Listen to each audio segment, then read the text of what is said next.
Sul prato verde si gioca con il pallone, fuori si continua a giocare, un'altra partita, quella societaria. Ore decisive in casa Acragas per la possibile cessione del club. Un nuovo gruppo di potenziali acquirenti sarebbe interessato al progetto bianco-azzurro.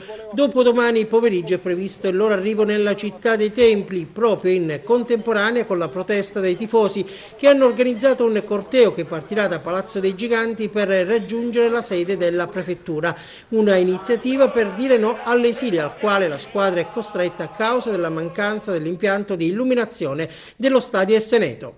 Della cordata al momento si sa poco o nulla e la prudenza è quasi d'obbligo dopo 2 anni di trattative annunciate ma mai decollate. Questa volta però le premesse sembrerebbero rassicuranti per fare presagire ad un epilogo positivo della vicenda. Un gruppo di procuratori ha ricevuto mandato da 2 fondi e sarebbe consapevole dell'importanza di investire subito in considerazione del fatto che un cambio di proprietà darebbe la certezza di riportare la squadra a giocare ad Agrigento, dal momento che l'attuale dirigenza non avrebbe le risorse necessarie per realizzare l'impianto di illuminazione e l'intervento del comune richiederebbe tempi lunghi. Gli emissari impegnati in questa trattativa avrebbero manifestato anche l'intenzione di incontrare la squadra in occasione della seduta di allenamento e di poter interfacciarsi anche con l'amministrazione comunale.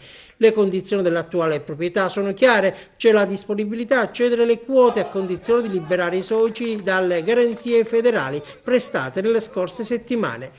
Bisognerà attendere per capire se questa volta sarà fumata bianca.